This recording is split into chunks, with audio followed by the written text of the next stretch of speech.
قرب قیامت ہے، دنیا اپنے اختتام کی طرف بڑھ رہی ہے۔ وہ علامات قیامت جن کا میرے آقا علیہ الصلوۃ والسلام نے، مخبر صادق علیہ الصلوۃ والسلام نے اپنی امت کو، آنے والی نسلوں کو بتا کر گئے ہیں، اگر غور اور فکر کیا جائے تو بے شمار علامات ظاہر پذیر ہو چکی ہیں۔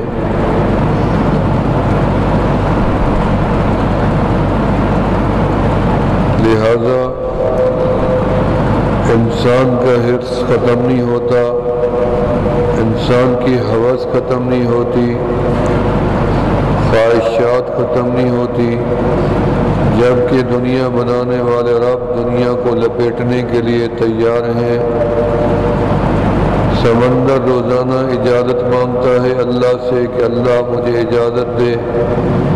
میں تیری دھرتی کو غرقاب کر دوں۔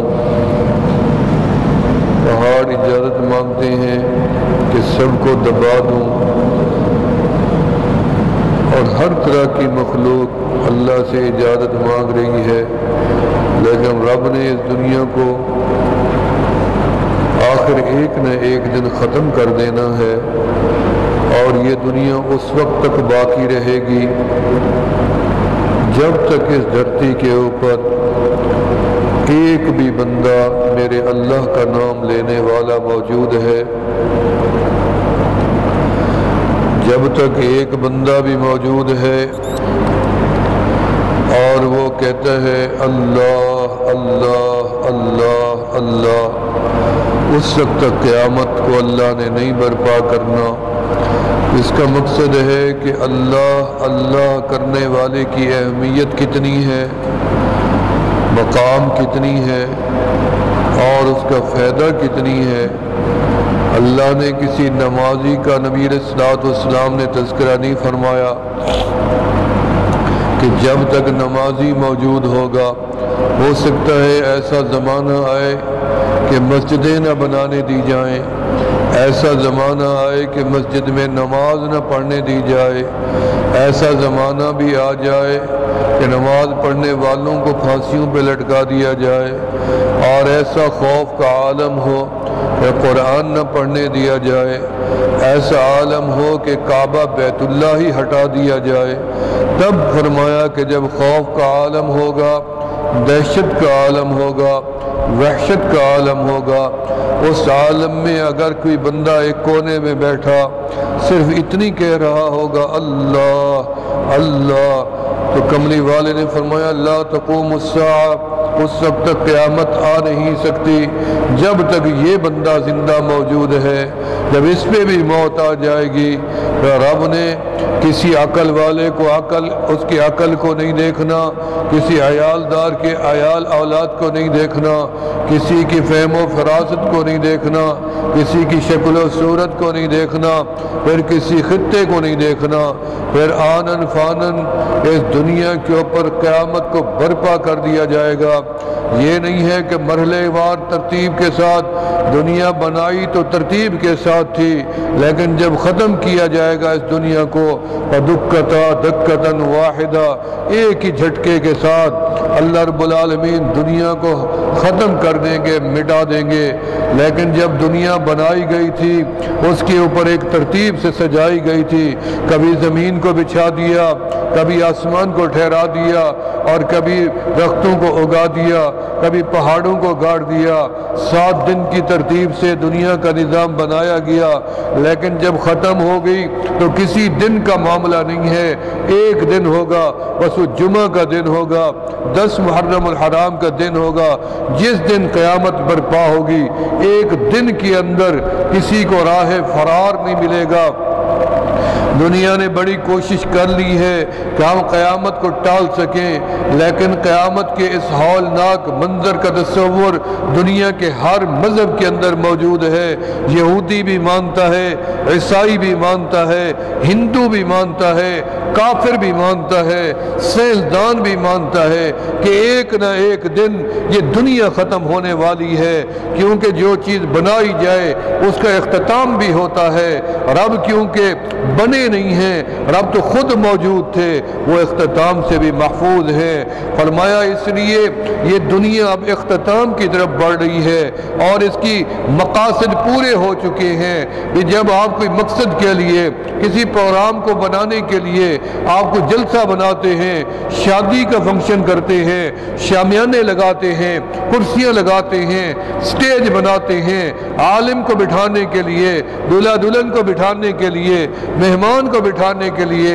جب آپ کا فنکشن اور وہ پروگرام ختم ہوتا ہے تو اس کے بعد آپ نے دیکھا ہوگا شامیانے اتار لیے جاتے ہیں، چھت ہٹا دی جاتی ہے، کرسیاں ہٹا دی جاتی ہیں اور نظام ہٹا دیا جاتا ہے، پتہ بھی نہیں چلتا کہ یہاں کوئی پروگرام ہوا تھا۔ رب ذوالجلال نے ایک مقصد کے لیے دنیا کو آباد فرمایا تھا، وہ مقصد کیا تھا؟ اپنے محبوب کو دنیا میں بھیجنا اور لانا۔ فرمایا فلولا محمد، اگر میں رب محمد کو پیدا نہ کرتا، وما خلقت آدم، میں رب آدم کو بھی پیدا نہ کرتا، وما خلقت الجنت والنار، نہ میں رب جنت کو پیدا کرتا نہ جہنم کو پیدا کرتا۔ یہ تو دنیا میں نے اپنے محبوب کے لیے بنائی سجائی ہے۔ البتہ اس دنیا کا نظام اس طرح سے چل سکتا ہے کہ جب تم میری عبادت کرو گے، میری عبادت کرنا تمہارا کام ہے، تمہاری ضروریات کو پورا کرنا میرا کام ہے، تم میرے بن کے رہو گے اور میں تمہارا بن کے رہوں گا۔ وما خلقت الجن والانس الا لیعبدون، ہم نے انسان اور جن کو، اور ہم نے کسی اور مخلوق کے بارے میں نہیں فرمایا، تیرے میرے بارے میں بتایا ہے کہ میں نے تمہیں اس لیے پیدا کیا کہ تم میرے عبادت گزار بنو۔ میں تمہیں اپنی عبادت میں دیکھنا چاہتا ہوں، کبھی دیکھوں تو مسجد کے دروازے پہ میرا بندہ ہو، کبھی دیکھوں تو قیام میں ہو، کبھی دیکھوں تو رکوع میں ہو میرا بندہ، کبھی دیکھوں تو میرا بندہ سجدے میں نظر آئے، کبھی قرآن کی تلاوت پہ نظر آئے، کبھی کعبے کے چوکٹ پہ نظر آئے، کبھی گنبد خضرا کے سائے میں نظر آئے۔ میں اپنے بندے کو نیکی سے دیکھنا چاہتا ہوں، کبھی اس کے چہرے پہ سنت رسول ہو، اس کے سر پہ سنت امامہ ہو اور اس کی لباس شرعی ہو۔ میں اپنے بندے کو نیک دیکھنا چاہتا ہوں، فرما بردار دیکھنا چاہتا ہوں، عبادت گزار دیکھنا چاہتا ہوں۔ عبادت کرنا ہمارا کام ہے، مشکلات کو حل کرنا مولا کا کام ہے۔ اور میں نے تجھے بنایا بھی تو اسی لیے ہے، ہم نے یہ سمجھا کہ کھانے پینے کے لیے ہم آئے ہیں، ہم نے یہ سمجھا کھیتی باڑی ہمارا ذمہ داری ہے، جانوروں کو پالنا ہماری ذمہ داری ہے۔ رب نے فرمایا تیری ذمہ داری کچھ نہیں ہے، ساری میری ذمہ داری ہے۔ جیسے ایک بچہ ہوتا ہے اس کی کوئی ذمہ داری نہیں ہوتی، ساری ذمہ داری والدین کی ہوتی ہے۔ جب بھی وہ بچہ رونے لگتا ہے تو ماں سوچتی ہے اب میرے بچے کو بھوک لگی ہوگی، ماں دوڑ کے دودھ پلا دیتی ہے۔ اب پھر بچہ روتا ہے تو ماں سوچتی ہے شاید پیشاب کرتا ہوگا، پیشاب کر کے دھلا کے سلا دیتی ہے۔ پھر بچہ روتا ہے، سمجھتی ہے شاید بخار ہو، دوائی پلا دیتی ہے۔ پھر بچہ روتا ہے شاید پیاس لگی ہوگی، پانی پلا دیتی ہے۔ پھر روتا ہے بچہ شاید اسے نیند آئی ہوگی، پھر اس کو سلا دیتی ہے۔ تو اس کا سارا کام صرف رونا ہے اور سارے کام اس کے تقاضے بڑے آدمی کی طرح جو موجود ہوتے ہیں سارے تقاضے پورے کرنا پھر والدین کی ذمہ داری ہوتی ہے۔ فرمایا میرا بندہ تیرا کام فقط میرے در پہ آ کے رونا ہے، تو روتا جا، تیرے سارے کام میں رب کرتا جاؤں گا۔ جب وہ بچہ بڑا ہوتا ہے